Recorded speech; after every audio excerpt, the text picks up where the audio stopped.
morning. Major decision by elected leaders. आप पाकिस्तान के बारे में पढ़ने के लिए जा रहे हैं. इन पाकिस्तान, जनरल परवेज मुशर्रफ लेड ए मिलिट्री कॉप इन अक्टूबर 1999. यह 1999 की घटना है. पाकिस्तान में जनरल परवेज मुशर्रफ ने मार्शल लॉ लागू कर दिया.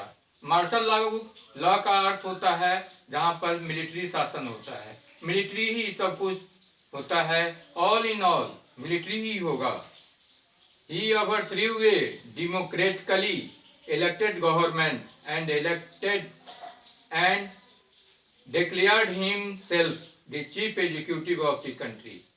उसने प्रजातांत्रिक ढंग से चुनी हुई सरकार को उखाड़ फेंका, उसको बर्खास्त कर दिया और स्वयं को एग्जीक्यूटिव ऑफ द कंट्री घोषित कर दिया कि मैं ही चीफ हूँ. Later he changed his designation to president and in 2002 held a referendum in the country. बाद में वह 2002 यानी 2002 में अपने को पाकिस्तान का प्रेसिडेंट घोषित कर दिया. Pakistani media, human rights organization and democracy activities said that the referendum was based on the malpractices and fraud. जितने भी संगठन थे, जैसे Pakistani media, human rights organization, मानवाधिकार आयोग, ये सब ने कहा यह फ्रॉड है, यह एक जालसाजी है. इन अगस्त 2002 he issued the legal framework order that amended the constitution of Pakistan. उसने 2002 में पाकिस्तान के कॉन्स्टिट्यूशन को अमेंडमेंट किया, परिवर्तन कर दिया.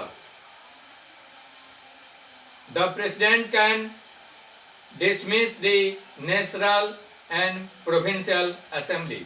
जिसमें था कि प्रेसिडेंट को यह पावर है कि नेशनल और स्टेट असेंबली जो होगा उसको डिसमिस कर सकता है. This work of the civilian cabinet is supervised by a national security council. उसने एक नेशनल सिक्योरिटी काउंसिल की स्थापना किया था, जिसमें उन्होंने डिक्लेयर किया कि वह स्टेट गवर्नमेंट के कामकाज को या नेशनल असेंबली के कामकाजों को सुपरविजन कर सकती है. Which is dominated by military officers.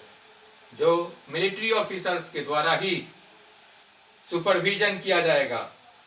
After passing this law, election were held to the national and provincial assembly. इस लॉ के बनने के बाद पाकिस्तान में नेशनल एंड प्रोविंशियल इलेक्शन को हेल्ड कर दिया गया. So Pakistan has had election. Elected representatives have some powers. जो चुने हुए प्रतिनिधि थे उनको कुछ पावर दिया गया. But the final power rested with military officer and General Musharraf himself. लेकिन अंतिम जो पावर होगा वह मिलिट्री ऑफिसर को ही और जनरल परवेज मुशर्रफ को, जो उस समय पाकिस्तान के प्रेसिडेंट थे. Clearly, there are many reasons why Pakistan under General Musharraf should not be called a democracy. जब तक वो रहे उन्होंने डेमोक्रेसी को कॉल नहीं किया. should not be called a democracy, but let us focus on one of these. Can we say that the rulers are elected by the people in Pakistan? Democracy में जो भी रिप्रेजेंटेटिव चुने जाते हैं वो प्रजा के द्वारा चुनी जाती है। Not quite people may have elected their representatives to the national and provincial assembly. General Parvez Musharraf ने लॉ भी बनाया था कि नेशनल और स्टेट या जिसे आप प्रोविंशियल असेंबली कहते हैं उसमें मिलिट्री ऑफिसर्स ही रहेंगे, but those elected representatives were not really the rulers. Actually में वो रूलर नहीं थे, वे मिलिट्री ऑफिसर्स थे। They can not take the final decision. जो जनता के चुने हुए प्रतिनिधि थे उनको फाइनल डिसीजन लेने का अधिकार नहीं था। The power to take final decision rested with army officials and with general Parvez Musharraf. सभी को जो फाइनल डिसीजन लेने का अधिकार था वो मिलिट्री ऑफिसर ही लेते थे और परवेज मुशर्रफ ही लेते थे। This happen in many dictatorship and monarchies. यह जो डिसीजन था वह डिक्टेटरशिप था, तानाशाही था। They formally have an elected parliament and government but the real power is with those who are not elected. In a few countries, the real power was with some external power and no with locally elected government. जो चुने हुए प्रतिनिधि थे उनको तो अंतिम निर्णय लेने का अधिकार था ही नहीं पाकिस्तान में। This cannot be called people's will.